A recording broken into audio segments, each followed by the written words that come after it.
Good morning मित्रांनो, सर्वांना शुभ प्रभात। आणि बघा, आजचा व्हिडिओ बनवायचं माध्यम असं आहे की त्या मुलांसाठी हा व्हिडिओ आहे की जे आपल्या आईवडिलांची इज्जत करत नाही।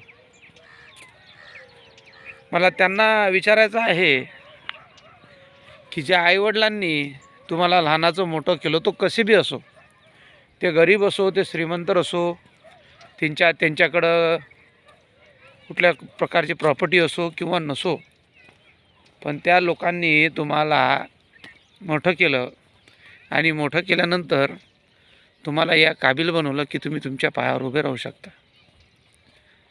काही मुलं मायबापांना अतिशय नीचपणे बोलतात की तुम्ही आमच्यासाठी केलं काय। अहो, तुमच्यासाठी त्यांना तुम्हाला उभं केलं हे महत्त्वाचं आहे। जर त्यांना तुमच्याकडे लक्ष नसतं दिलं आणि जर तुम्हाला पोलिओ वगैरे झाला असता तर आज भीक मागायच्या लायकीची सुद्धा नसते तुम्ही। म्हणून त्यांचे उपकार जाणून घ्या। आणि काही मुलं तर म्हणतात आम्ही आमच्या बापाला भेट नाही, आम्ही आमच्या आईला भेट नाही। आणि मग कोणाला भ्यावं लागते माहीत आहे? जो 12 ते 15 हजार रुपये पगार देते ना, त्याला भ्यावं लागते। आई वडिलांना भिलं नाही की मग त्या लोकांना भ्यावं लागते। जे 12 ते 15 हजार रुपये तुम्हाला पगार देतात त्या लोकांना मग तुम्हाला भ्यावं लागते।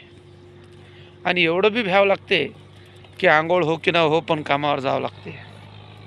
लक्षात ठेवा, मायबाप आहे तो तुमचं सर्व काही आहे। आज ज्यांना मायबाप नाही आहे त्यांना विचारा। म्हणून जिथे जी मायबापाची कदर करा, मेल्यानंतर काही नाही आहे, मेल्यानंतर काहीच नाही आहे। जिथे जी मायबापाची कदर करा, जिथे जी तुम्हाला जर देव बघायचाच असेल तर मायबापातच बघा, इतर कुठं नाही आहे। ज्यांना तुम्हाला लहानाचं मोठं केलं तेच तुमचे देव आहे। त्यांचं दर्शन घ्या, त्यांच्याच तुमच्या मनातल्या गोष्टी सांगा, ते लोक नक्कीच तुमच्या समस्यांचं समाधान करतील। आणि ज्यांनी मायबापाचं केलं ते लोक सदैव खुश असतात। लक्षात ठेवा, त्यांच्याजवळ पैसा कमी असेल पण ते सदैव खुश असतात। म्हणून आपल्या मायबापाला इज्जत द्या। त्यांनी तुम्हाला दुनिया दाखवली, हेच त्यांचे उपकार झाले। ते तुमच्यासाठी कमवो की नाही कमवो, लक्षात ठेवा मित्रांनो। ज्यांना आज मायबाप नाही आहे त्यांना विचारा मायबाप काय असतात, एक आधार असतात। चला, समर्पित त्या मायबापांना आजचा व्हिडिओ। भेटूया।